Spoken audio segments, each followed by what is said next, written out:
کتاب المصطرف اور حجت علی العالمین اور تاریخ ابن عساکر میں ہے کہ حضور صلی اللہ تعالی علیہ وسلم سے 1000 سال پیشتر یمن کا بادشاہ طبع اول حمیری تھا۔ وہ اپنی سلطنت کے دورہ کو نکلا تو 12,000 عالم، ایک حکیم، 1,32,000 سوار، 1,13,000 پیادہ کو لے کے نکلا۔ اس کی شان و شوکت کا اندازہ لگائیے۔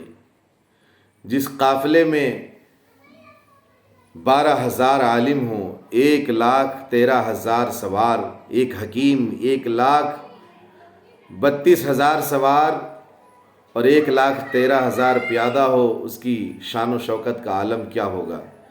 یہی وجہ ہے کہ جس شہر میں پہنچتا مخلوق خدا نظارہ کو جمع ہو جاتی تھی۔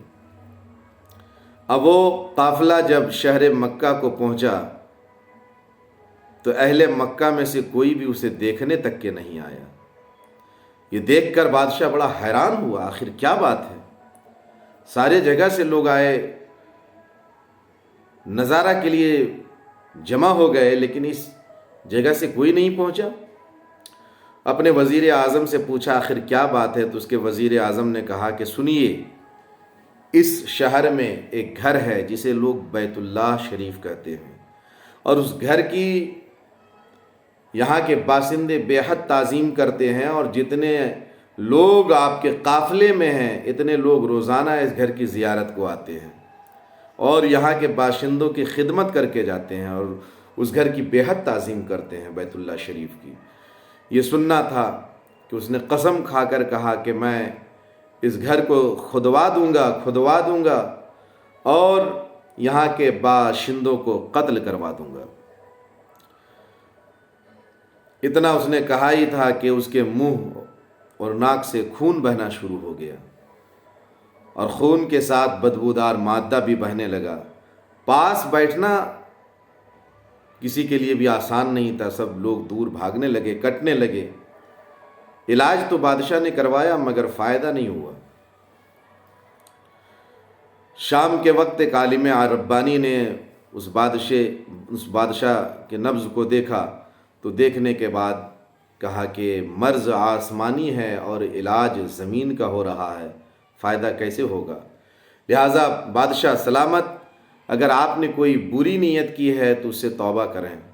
اس نے دل ہی دل میں توبہ کیا کہ بیت اللہ شریف کو نہیں کھدواؤں گا، یہاں کے باشندوں کو قتل نہیں کرواؤں گا، اور یہ توبہ اس نے جیسے ہی کیا خون بہنا بند ہو گیا۔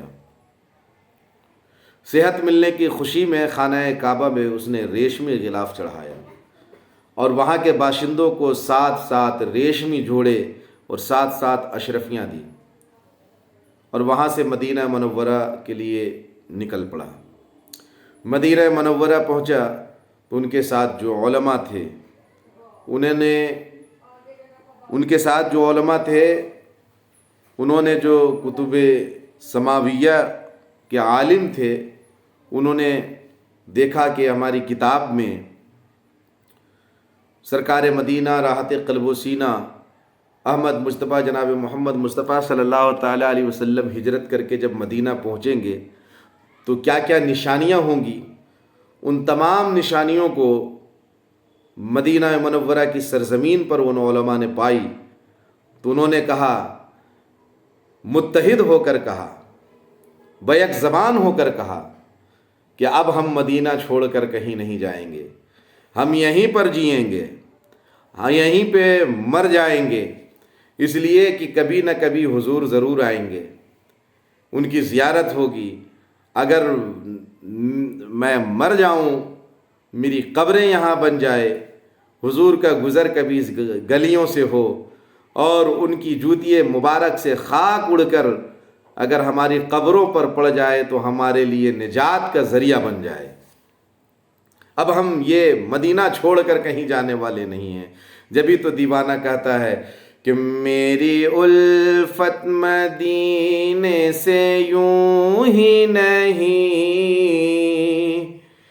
میری الفت الفت مدینے سے یوں ہی نہیں، میرا دین اور دنیا مدینے میں ہے، میرا دین اور دنیا مدینے میں ہے، میں مدینے کی جانب نہ کیسے کھینچوں، میرے آقا کا روضہ مدینے میں ہے۔